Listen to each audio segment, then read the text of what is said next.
el año 3247, la galaxia no era un lugar pacífico. Era un tablero de ajedrez cósmico, donde razas avanzadas movían sus piezas con frialdad calculadora, y los humanos, esa especie joven y aparentemente frágil, de un planeta azul, perdido en un brazo espiral, eran considerados por la mayoría de las civilizaciones como simples peones.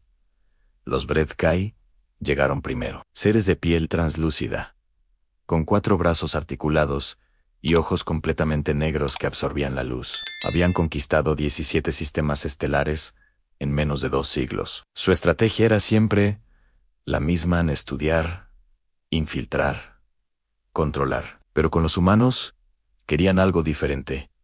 Querían crear armas, no máquinas de guerra, no robots de combate, no drones autónomos. Querían niños humanos entrenados desde su nacimiento más temprano, moldeados en instrumentos de destrucción perfectos, leales solo a los Bredkai. El comandante Zethra presidió la primera reunión de planificación en la estación orbital. Kethra 9 en sus 3 asistentes proyectaron hologramas de niños humanos entre 3 y 12 años de edad. Son neuroplásticos.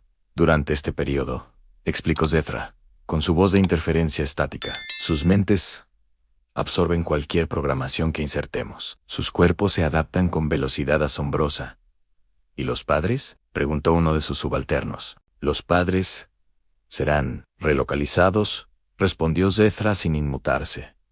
El plan era elegante en su brutalidad. Seleccionarían comunidades aisladas en regiones remotas de la Tierra. Simularían desastres naturales, epidemias, catástrofes, que justificaran la evacuación masiva. Los niños serían separados en la confusión y transportados a instalaciones de entrenamiento fuera del planeta. En esas instalaciones olvidarían sus nombres, sus familias, su idioma, su historia. Se convertirían en guerreros Bredkai, propiedad del imperio. Lo que Zethra no sabía, lo que ningún Bredkai había considerado en sus ecuaciones, era que los humanos guardaban un secreto que ni ellos mismos comprendían del todo. Un legado grabado, no solo en sus genes, sino en algo más profundo, algo que no tenía nombre en ningún idioma alienígena conocido. Si te está gustando la historia, dale like ahora mismo. Suscríbete para no perderte ningún capítulo de estas épicas historias. Comparte con tus amigos que aman la ciencia ficción. La primera instalación de entrenamiento fue construida en el sistema Ketra, tercer luna del gigante gaseoso Vren.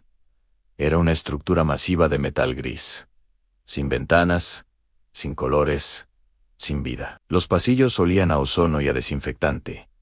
Las luces eran blancas y constantes. No había día ni noche. El tiempo no tenía significado allí, solo el entrenamiento. Los primeros 120 niños llegaron en cápsulas de transporte selladas.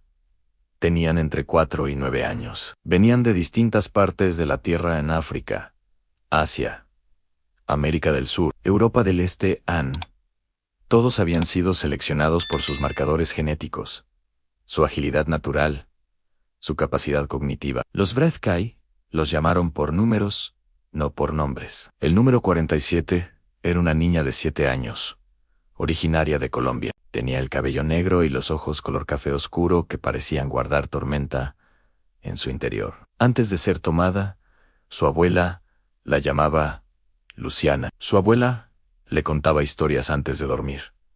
Historias de guerreros ancestrales, de hombres y mujeres que habían defendido sus tierras contra invasores desde tiempos inmemoriales. Luciana no recordaba esas historias conscientemente, pero las llevaba dentro. El número 12 era un niño de 9 años de Mongolia. Sus antepasados habían cabalgado con Genghis Khan.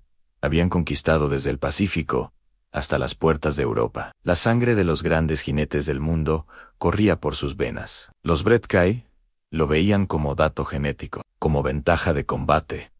No entendían lo que esa sangre realmente significaba. El número 89 era una niña de 8 años, de Nigeria, descendiente directa de los guerreros Zulu del sur de África. Su bisabuelo había sobrevivido 3 guerras. Su tatarabuelo había luchado contra colonizadores con lanzas y había ganado Anne.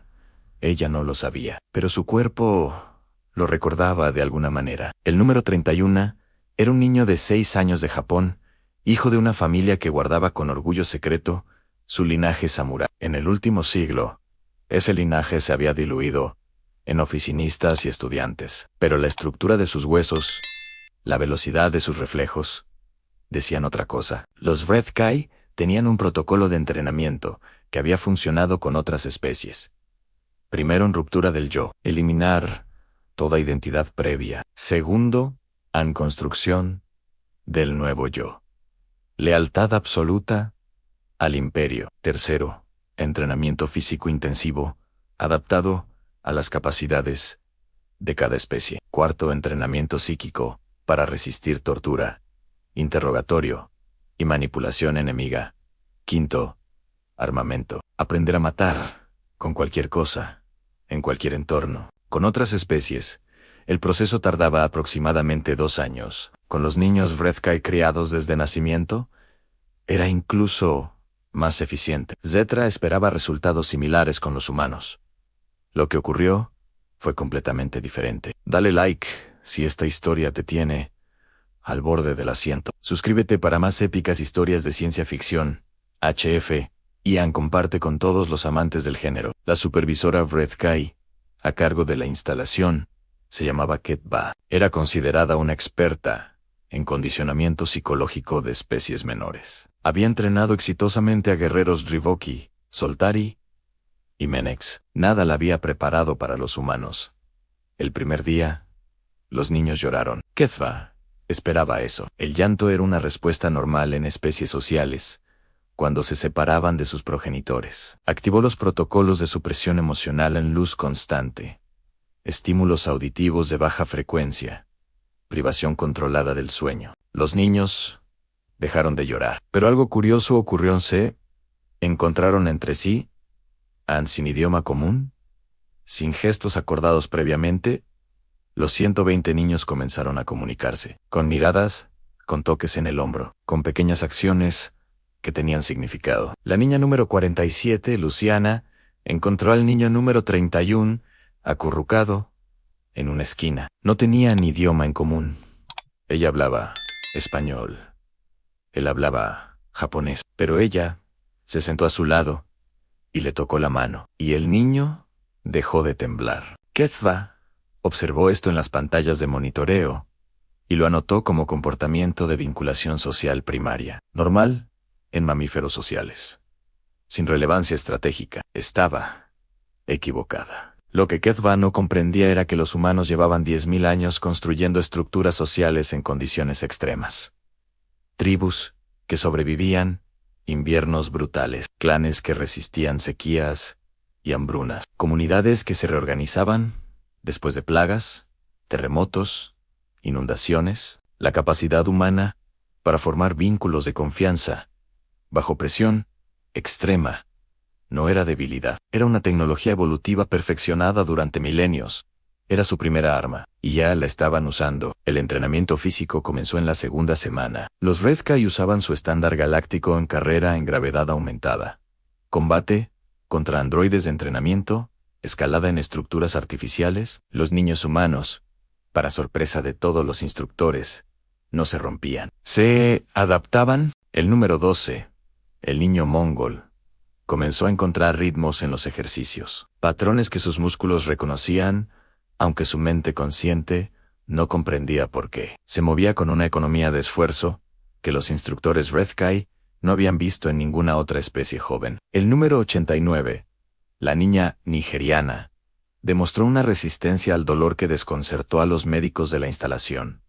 No es que no sintiera dolor, lo sentía completamente, pero no cedía ante él. Se levantaban, continuaban, como si su cuerpo supiera que rendirse no era una opción. Los androides de entrenamiento estaban calibrados para una especie alienígena promedio, para niños humanoides de bajo desarrollo físico. Fueron recalibrados 3 veces en el primer mes, porque los humanos lo superaban. Ketva solicitó datos históricos de la Tierra a los archivos del Imperio. Lo que encontró la dejó en silencio durante varios días. Los humanos habían estado en guerra constante durante prácticamente toda su historia registrada. 10.000 años de conflicto, de táctica, de estrategia, de supervivencia contra todo pronóstico.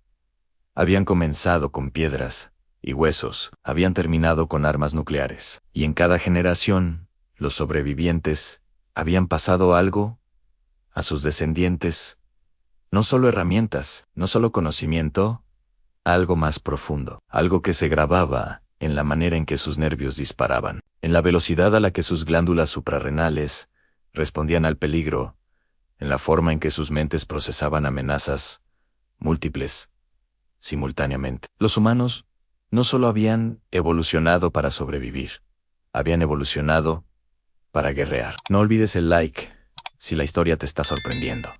Suscríbete para ser el primero en ver los nuevos episodios. Comparte esta historia épica con tus amigos. El mes 3 trajo el primer incidente significativo. Un instructor Vrethkai llamado Bethkar perdió el control durante una sesión de entrenamiento. Golpeó al número 47, a Luciana, con más fuerza de la permitida en el protocolo. Lo hizo por frustración, porque la niña no seguía las instrucciones como él esperaba. Anne la golpeó y ella cayó. Y entonces algo extraordinario ocurrió. Los otros 119 niños se detuvieron, todos al mismo tiempo, sin señal, sin palabra, sin orden. Se detuvieron y miraron a Bethkar. Ketva lo vio en las pantallas y sintió por primera vez algo que no tenía nombre en su idioma, algo parecido al miedo. 119 niños, entre 4 y 9 años, mirando a un adulto Vrethkai armado, con una expresión en sus rostros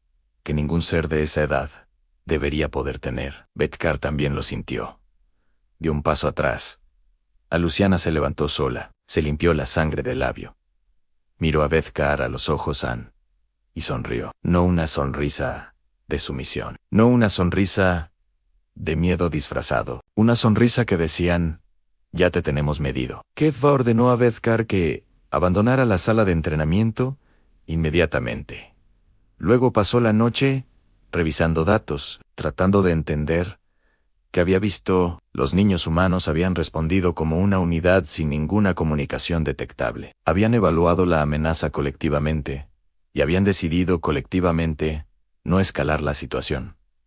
No porque tuvieran miedo, sino porque aún no era el momento adecuado. Ketva escribió en su informe: los sujetos humanos parecen poseer capacidades de coordinación grupal que no se corresponden con su edad de desarrollo ni con sus condiciones de aislamiento previo. Solicito investigación adicional. El alto mando Vrethkai respondió en 24 horas. Continúe el protocolo estándar. Los resultados esperados llegarán. Ketva archivó la respuesta, pero no la creyó. Algo en su instinto más profundo le decía que el alto mando había cometido un error grave. Había subestimado a los humanos. Era el error más común de toda la historia de la conquista Vrethkai, y casi siempre resultaba fatal. El mes 6 marcó el punto de inflexión. Los niños habían superado todos los estándares físicos proyectados para su edad y especie. Los androides de entrenamiento ya operaban al 100% de su capacidad contra ellos. Pero más importante que el físico era lo otro, lo que estaba ocurriendo en sus mentes. Los Vrethkai usaban un proceso llamado borrado de memoria cultural. Drogas, campos electromagnéticos y técnicas psicológicas diseñadas para eliminar todo vínculo con la cultura, el idioma y la historia del sujeto. Con las otras especies había funcionado perfectamente. Con los niños humanos funcionaba en la superficie. Los niños hablaban el idioma Vrethkai con fluidez. Respondían por sus números, no por sus nombres. Seguían los protocolos de la instalación con disciplina impecable. Pero bajo esa superficie, algo permanecía intacto. No eran recuerdos concretos. Los recuerdos concretos habían sido borrados con eficiencia. Era algo más antiguo que los recuerdos. Era el sedimento de 10.000 años de historia guerrera humana, depositado no en la mente consciente, sino en la estructura más profunda de quienes eran. La niña número 47 soñaba con caballos, galopando en llanuras que no había visto nunca, con hogueras rodeadas de familias que no recordaba, con voces cantando en idiomas que no conocía conscientemente, pero que su cuerpo reconocía. El niño número 12 soñaba con arcos y flechas, y con el viento en las estepas, con la sensación de velocidad y libertad y poder, que venía de estar en sincronía perfecta con un animal vivo. El número 89 soñaba con escudos y lanzas, y con la sensación de pararse entre su comunidad y el peligro, con el orgullo de ser el que no cede. Los Bredkai no monitoreaban los sueños, no tenían tecnología para eso. ¿No creían que fuera necesario un error? Si esta historia te está poniendo la piel de gallina, suscríbete y activa la campanita para no perderte nada. Comparte, porque este tipo de historias merece más audiencia. En el año 2 de la instalación, llegaron refuerzos de niños. Otros 80 habían sido capturados de distintos puntos de la Tierra. Entre ellos, había un niño de 12 años originario de Israel. Los Bredkai lo registraron como el número 157 An. Era delgado y de cabello rizado, y tenía unos ojos que parecían procesar todo a velocidad imposible. Su pueblo llevaba 4000 años sobreviviendo contra probabilidades abrumadoras. Habían sido esclavizados, dispersados, perseguidos. Siempre volvían An. Siempre reconstruían. Siempre recordaban. El número 157 llegó a la instalación y en 3 días ya había mapeado mentalmente cada pasillo, en cada cámara, cada punto ciego, en cada patrón de patrulla de los guardias. No lo hacía conscientemente. Lo hacía porque era lo que su biología le pedía que hiciera, en evaluar el entorno, identificar salidas, en prepararse. En la segunda semana, el número 157 encontró la manera de comunicarse con el número 47, usando el sistema de limpieza automática de los pasillos, como código Morse en 3 toques cortos. 2 largos dan 1 corto. Luciana respondió. Ella no sabía Morse conscientemente, pero lo entendió de todas formas. La comunicación clandestina entre los 200 niños comenzó a expandirse.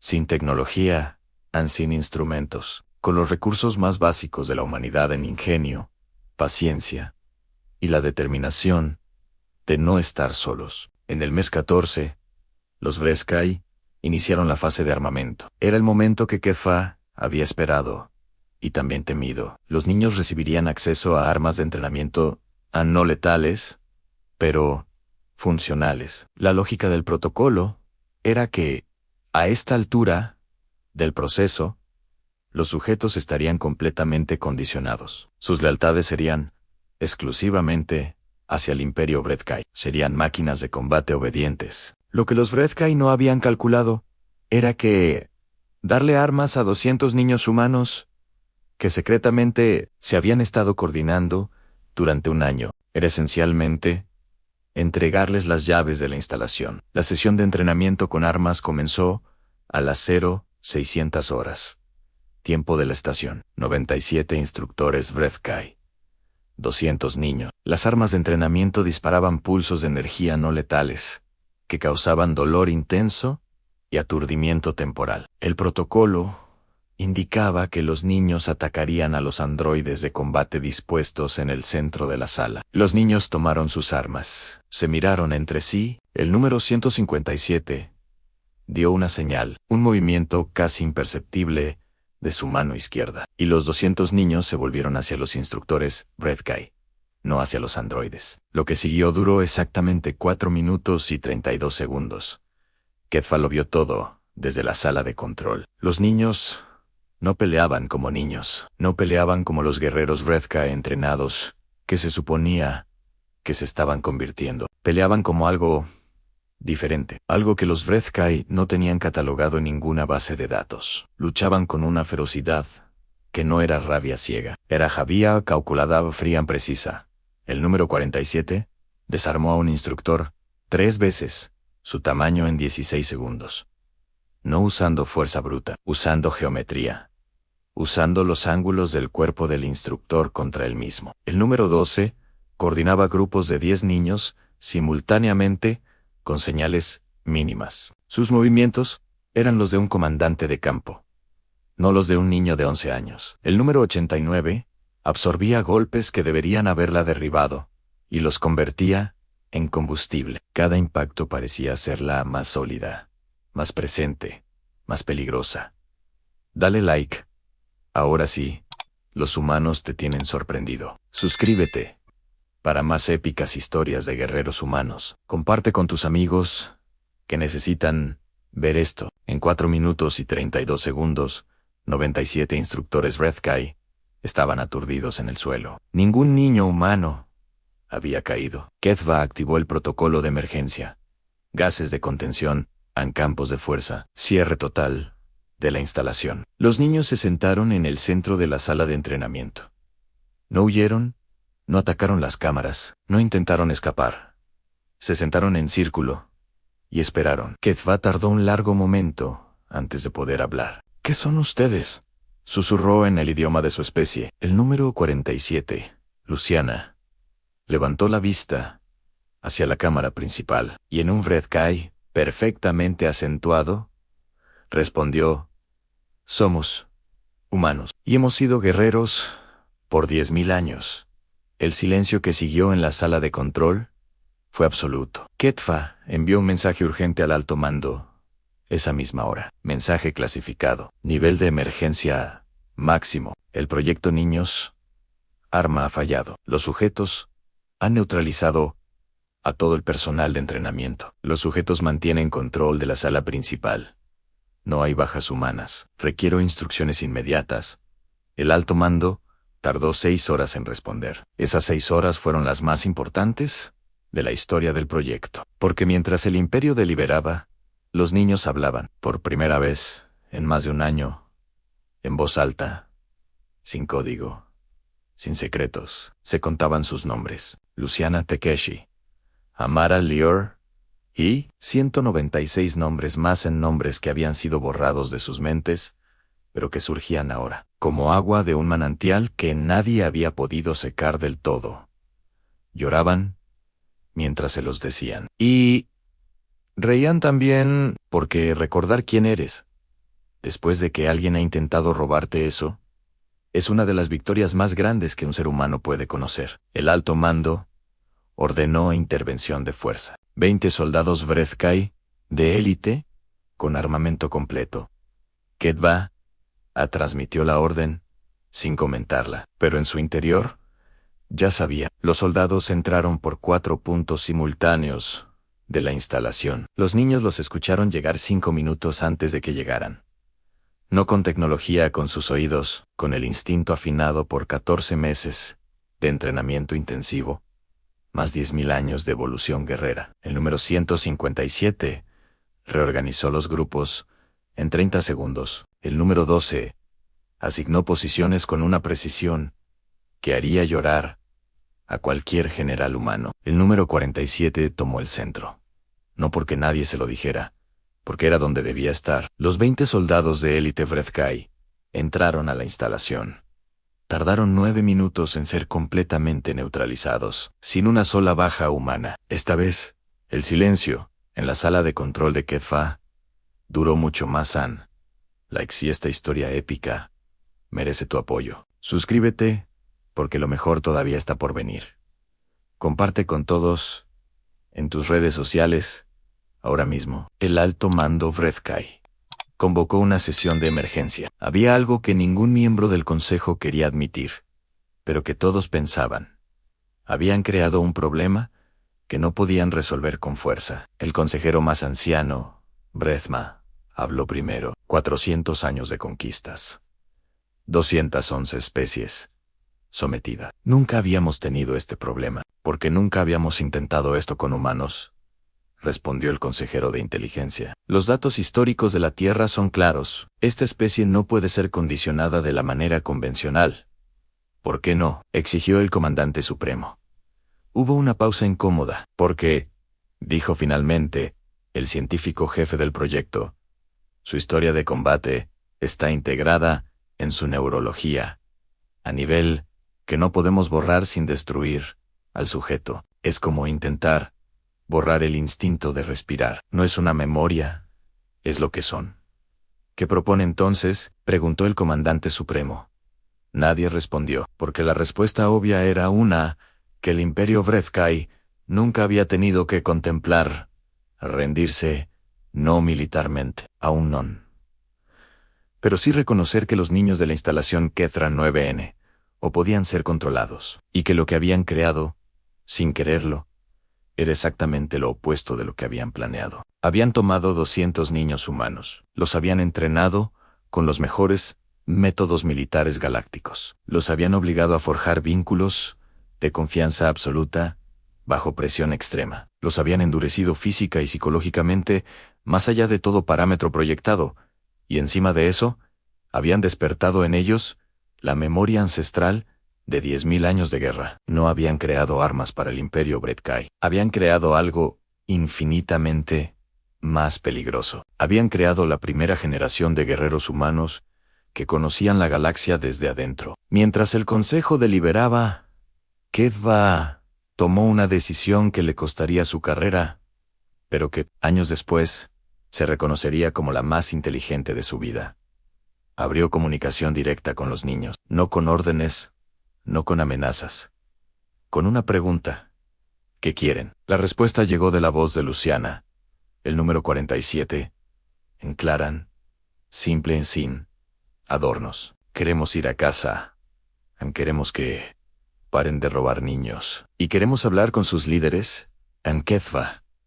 Transmitió la respuesta al alto mando, sin editar ni una palabra. La sesión de negociaciones comenzó 48 horas después. Fue la primera vez en la historia del Imperio Vredkai que negociaban con niños. También fue la primera vez en 400 años que negociaban desde una posición de desventaja. Dale like si la humanidad te tiene orgulloso en esta historia. Suscríbete para ver cómo termina esta increíble saga. Comparte, porque estas historias merecen llegar a todos. Las noticias de lo ocurrido en Ketra 9N o se mantuvieron en secreto por mucho tiempo. En la galaxia, los secretos viajan a velocidades inesperadas. Otras razas alienígenas, que habían sufrido bajo el dominio Vredkai, comenzaron a recibir fragmentos de información, rumores de una instalación donde el experimento más ambicioso del Imperio había salido completamente mal, donde 200 niños de una especie joven y supuestamente primitiva habían derrotado a soldados de élite sin armas mortales y sin perder a ninguno de los suyos. Los Rivoki, que habían sido los primeros esclavizados por los Vredkai, escucharon los rumores. Los Soltari, que habían perdido a la mitad de su población en las guerras de conquista, escucharon los rumores. Los Menox, que habían olvidado quiénes eran antes de los Vredkai, escucharon los rumores, y en la Tierra, algo también comenzaba a cambiar. Los gobiernos humanos, que hasta ese momento no tenían confirmación oficial de vida extraterrestre, habían estado rastreando desapariciones inexplicables de niños en regiones remotas durante 2 años. Las investigaciones no conducían a ningún lugar. Las pistas desaparecían. Pero una investigadora de la Agencia de Seguridad Internacional, llamada doctora Ana Reyes, no había dejado de buscar. Había correlacionado los patrones de desaparición con anomalías atmosféricas no explicadas. Había conectado puntos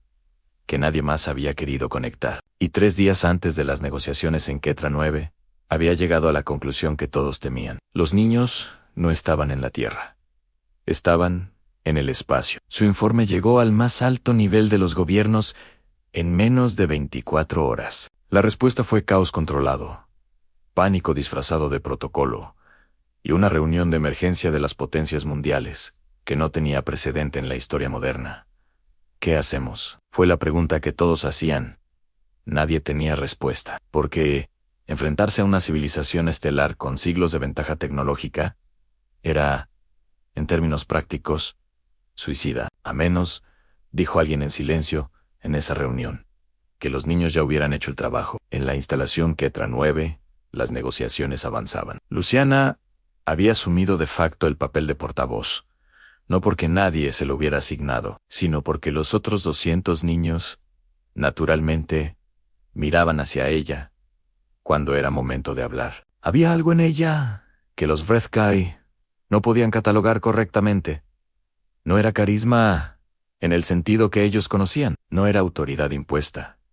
Era algo más antiguo. El tipo de liderazgo que se forja cuando una persona ha demostrado repetidamente que puede pararse en la brecha entre su gente y el peligro, que puede absorber el golpe y levantarse, que puede sonreír frente al miedo y convertirlo en fuerza. Necesitamos 3 cosas, dijo Luciana al Consejo Vredkai, reunido en pantallas holográficas. Primero, todos los niños humanos que han tomado regresan a la Tierra de inmediato y sin condiciones. El Consejo procesó esto. Era un golpe a su orgullo, pero calculable. Segundo, el Imperio Vredkai se retira de la zona de influencia del sistema solar humano para siempre. Ninguna nave, ningún agente, ningún experimento. El sistema solar es territorio humano. El Consejo procesó esto. Era una concesión territorial, sin precedente, pero manejable en términos estratégicos. Tercero, Luciana hizo una pausa que los negociadores más veteranos del imperio reconocieron como deliberada. 200 de nosotros nos quedamos voluntariamente en el espacio como embajadores, pero como representantes de la humanidad, no como sus prisioneros, no como sus armas, con acceso completo a tecnología, comunicaciones y transporte independiente, porque los humanos vamos a necesitar saber lo que hay afuera.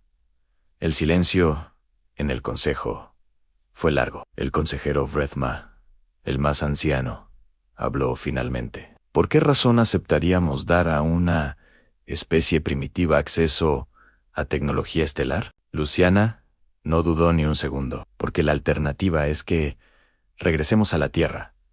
Les contemos todo lo que sabemos sobre ustedes, y déjenme asegurarles que los humanos somos muy buenos preparando guerras cuando sabemos que hay una amenaza real. Llevamos 10.000 años practicando. A nadie en el consejo respondió de inmediato, pero todos pensaban lo mismo. En 2 años de entrenamiento, estos niños habían superado todos sus estándares militares. Habían desarrollado tácticas que el imperio no había visto antes. Habían demostrado una capacidad de recuperación psicológica que desafiaba todos los modelos conocidos. ¿Qué podría hacer la especie entera con tiempo, motivación y el conocimiento de que existía un enemigo? La Exiluciana es el tipo de líder que necesita el mundo. Suscríbete para no perderte el final de esta épica historia. Comparte ahora con todos tus contactos. El acuerdo se firmó en el 19º día de negociaciones. Fue el primer tratado en la historia del Imperio Vredkai que no dictaba términos a una especie inferior. Era un tratado entre iguales, lo cual era extraordinario, dado que los humanos aún no sabían viajar más allá de su propio sistema solar. Pero los Vredkai lo sabían. Ahora el nivel de desarrollo tecnológico de una especie no siempre correlaciona con su peligrosidad real. Los niños regresaron a la Tierra. 180 de ellos. 20 eligieron quedarse voluntariamente, con comunicación libre y acceso a transporte de regreso en cualquier momento. El regreso fue caótico, emocionante, doloroso y hermoso al mismo tiempo. Familias que habían llorado a sus hijos por muertos los recibían en aeropuertos militares, rodeados de secreto oficial. Luciana descendió de la nave con pasos de alguien que había caminado por territorios desconocidos y había aprendido a duelar con el universo. Su abuela la esperaba en el aeropuerto. No preguntó nada de inmediato, Ann solo la abrazó, y mientras la tenía entre sus brazos, la anciana murmuró en español antiguo las mismas palabras que le había dicho antes de dormir, hace lo que parecía otra vida. Los guerreros regresan siempre. Luciana lloró por primera vez en casi 2 años. No de tristeza, de reconocimiento, de ese momento en que una persona entiende que toda su historia, todo lo que fue antes de ella, toda la cadena de sobrevivientes y luchadores de los que desciende, estaba en ella todo el tiempo, esperando ser necesaria. Los 20 jóvenes que se quedaron en el espacio se convirtieron en algo sin precedente histórico. Los primeros diplomáticos y espías humanos en la galaxia, con acceso a tecnología que la Tierra no entendería durante décadas, con conocimiento de civilizaciones que la mayoría de los humanos no sabían que existían, con la tarea implícita de aprender todo lo que pudieran y traerlo de vuelta a su especie. Ketfa fue destituida de su cargo. El proyecto fue oficialmente un fracaso, según los registros del imperio, pero en sus notas privadas, que nunca fueron clasificadas como relevantes por el sistema de archivo Vredkai, escribió algo que sus colegas no habrían entendido, aunque lo hubieran leído. Nunca subestimen a una especie que lleva sus guerras en la sangre. En él, número 157. Lior fue el primero de los 20 en establecer contacto con los Trivoki, los primeros esclavizados del imperio. Los que habían olvidado más, los encontró en un sistema remoto, donde vivían en colonias de trabajo, bajo supervisión Vredkai mínima. Les contó lo que había ocurrido en Ketara 9an. Los Trivoki lo escucharon en silencio. Uno de sus ancianos, cuya especie usaba comunicación por biofluorescencia, se iluminó con un patrón que Lier aprendió a interpretar como: ¿es verdad lo que dices? Lier respondió en el único idioma que funcionaba universalmente en demostración. Les mostró el video de los 97 instructores caídos en 4 minutos. El anciano Trivoki brilló con un patrón que Lior no había visto antes y que tardó días en traducir. Era la palabra Trivoki para esperanza. Una palabra que, según los registros culturales, no habían usado en más de 100 años. Dale like a esta historia que te llena el alma. Suscríbete para ver cómo la humanidad cambia la galaxia. Comparte para que más personas descubran estas historias. Los años siguientes fueron de transformación silenciosa. En la Tierra, los 180 jóvenes regresados no podían hablar públicamente de lo que sabían. Los gobiernos no estaban listos para esa revelación, pero en privado entrenaban. No a otros para hacer armas, sino a otros para hacer lo que ellos habían llegado a ser: guardianes que conocían el tablero de ajedrez cósmico desde adentro. Luciana se convirtió en instructora a los 16 años. Enseñaba algo que no tenía nombre oficial en ningún currículo. Enseñaba a niños y jóvenes cómo encontrar en sí mismos lo que los Vredkai habían descubierto accidentalmente. El legado de 10.000 años de supervivencia, resistencia y lucha, no para la guerra, no para la conquista, sino para lo que ese legado siempre había sido en su forma más verdadera: la capacidad de no rendirse cuando el universo dice que deberías. La capacidad de forjar comunidad en la oscuridad más total. La capacidad de levantarte de cada golpe con algo nuevo aprendido. Y la capacidad de mirar a los ojos a una amenaza infinitamente más grande que tú y sonreír de la manera que Luciana había sonreído a Vredkar ese día en la sala de entrenamiento. La sonrisa que dice: no, ya te tenemos medido. Takeshi, el número 12, se convirtió en el primer humano en graduarse de la Academia Táctica Intergaláctica, una institución fundada por los Vredkai, que nunca había admitido a ningún ser de una especie sin tecnología de viaje estelar. La excepción se hizo porque el director de la academia, un Vredkai llamado Kesfar, había revisado personalmente el vídeo de Ketra 9C 47 veces. Necesitaba entender que habían visto sus colegas fallar en reconocer. La respuesta que encontró lo mantuvo despierto durante semanas. Los Vredkai habían tratado a los humanos como si fueran una especie reciente, sin historia de combate real. Habían ignorado los registros de la Tierra. Los habían catalogado como conflicto interno primitivo, de bajo impacto estratégico.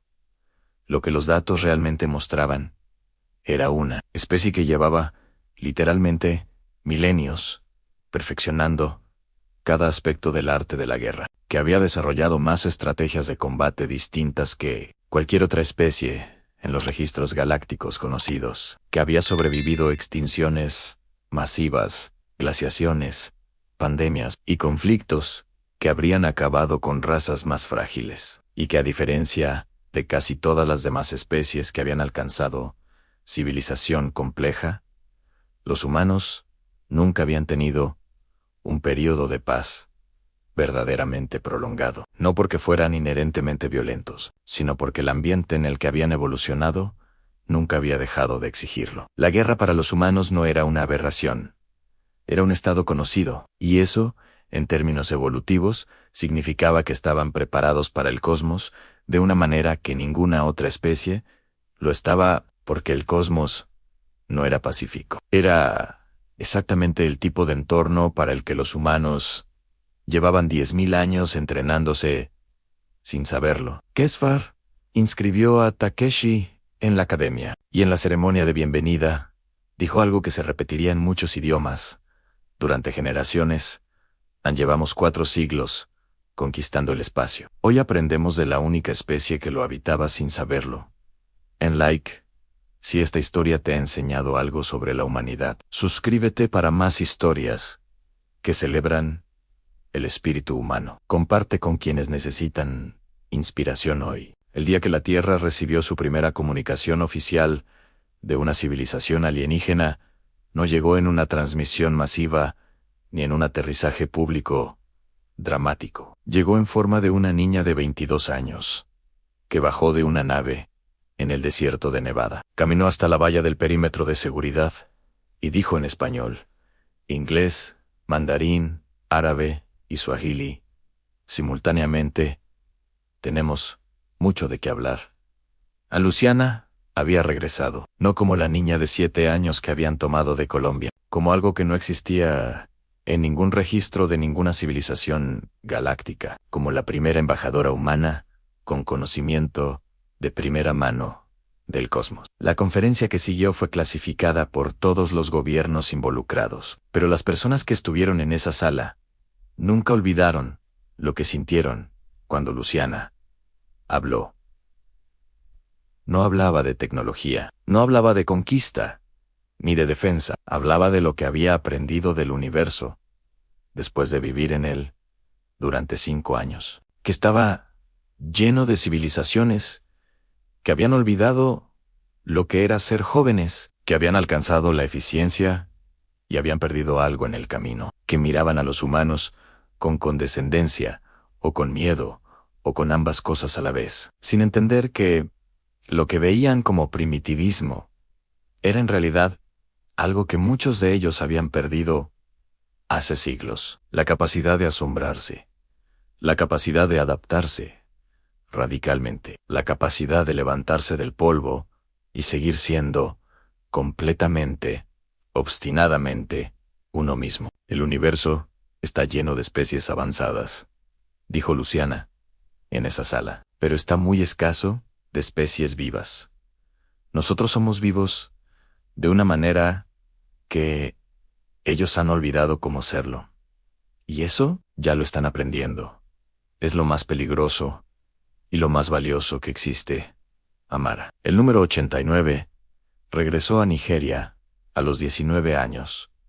Fue directamente a su comunidad, a la tierra de donde habían tomado a la niña que había sido. Se paró en la misma plaza donde su bisabuela le había contado historias de guerreros que no doblan la rodilla, y les dijo a los jóvenes que se congregaron a verla algo que sus bisabuelas también habrían reconocido. Todo lo que somos ya estaba en nosotros. Solo necesitábamos que alguien fuera lo suficientemente estúpido como para intentar quitárnoslo. La comunidad se rió y después se quedó en silencio, porque había algo en la manera en que ella se paraba, en la manera en que sus ojos miraban, que era diferente a todo lo que habían visto antes.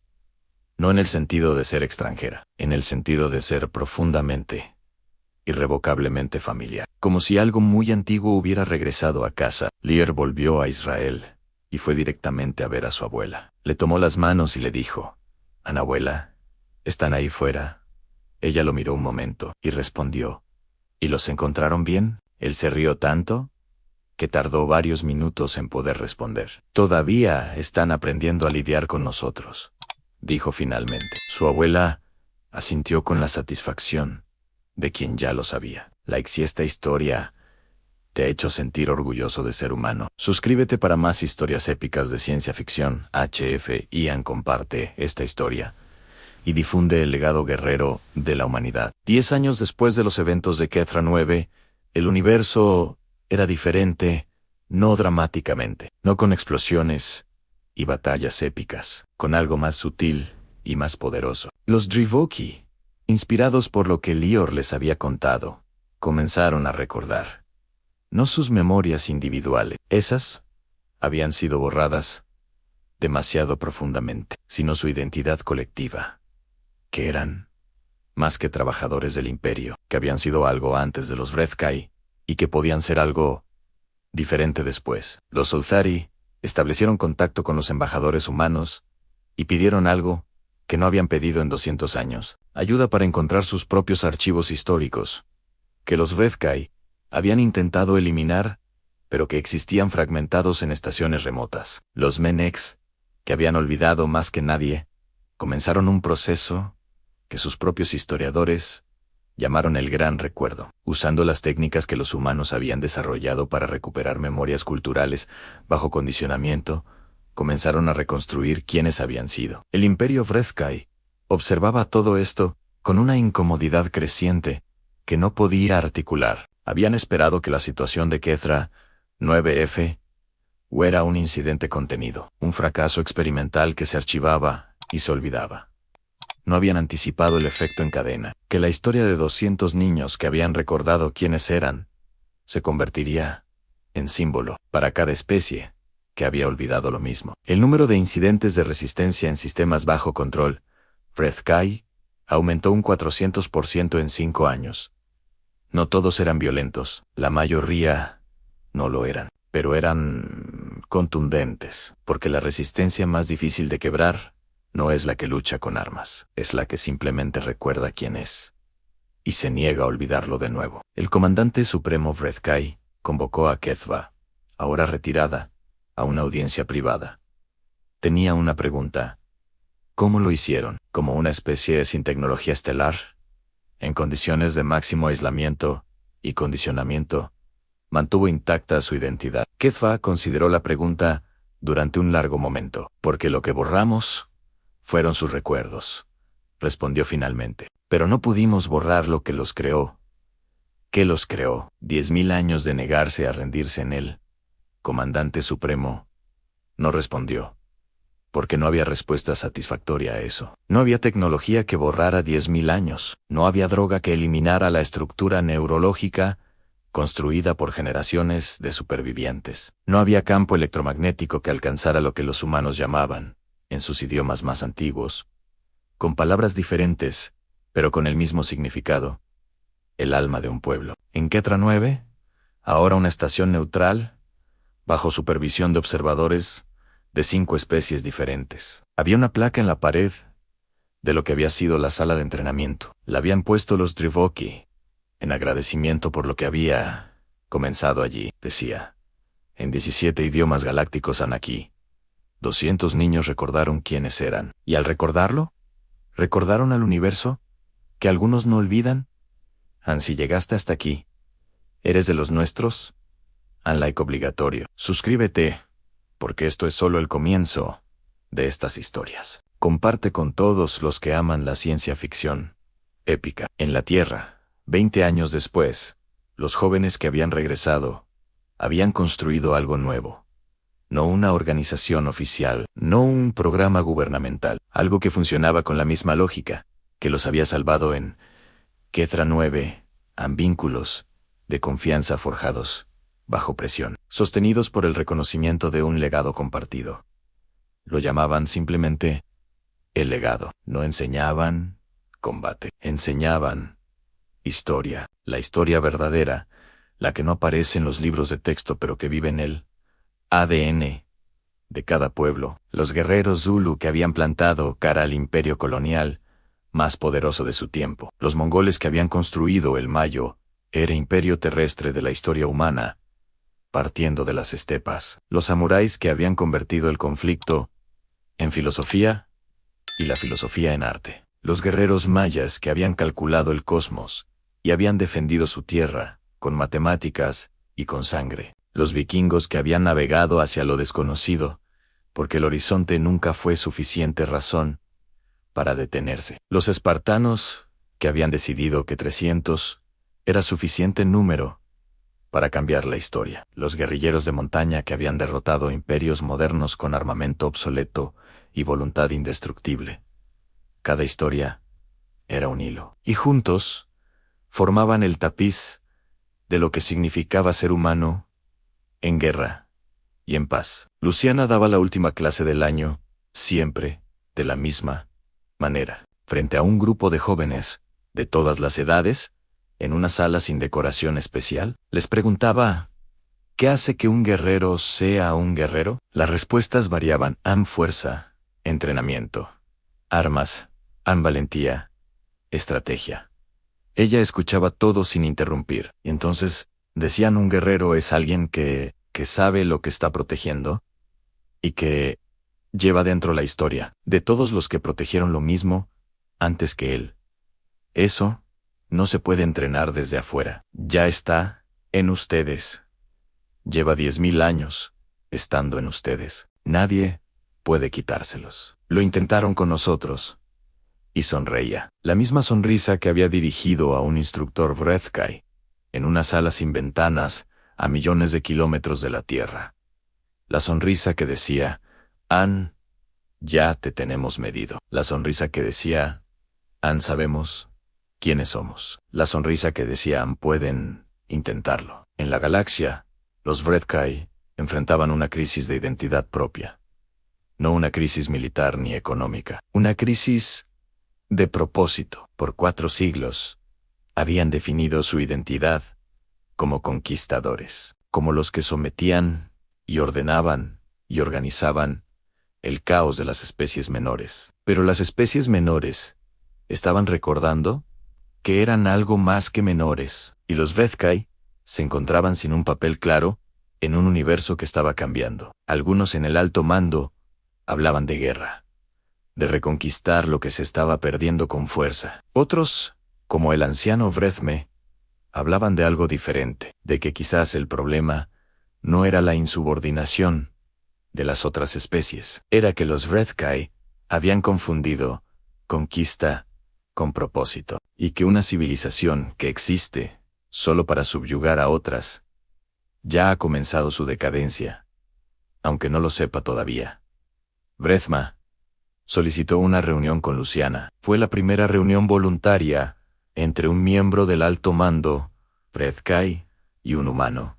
Se sentaron frente a frente en la estación neutral, el anciano alienígena de piel translúcida y ojos que absorbían la luz, la joven humana de Colombia que había crecido bajo las estrellas del Ecuador y que ahora vivía entre las estrellas. Vrethma habló primero.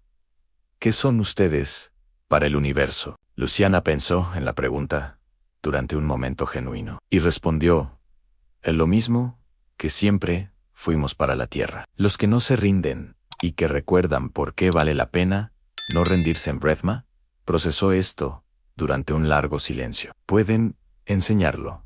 No se enseña, dijo Luciana. Se recuerda. ¿Y nosotros podemos recordarlo? La pregunta era la más honesta que había escuchado de un Vrethkai. Luciana la consideró con toda la seriedad que merecía. No lo sé, dijo finalmente, pero puedo ayudarlos a intentarlo. Like si esta conversación final te tocó el corazón. Suscríbete para ser parte de esta comunidad de amantes de la ciencia ficción. Comparte esta historia épica con todo el mundo.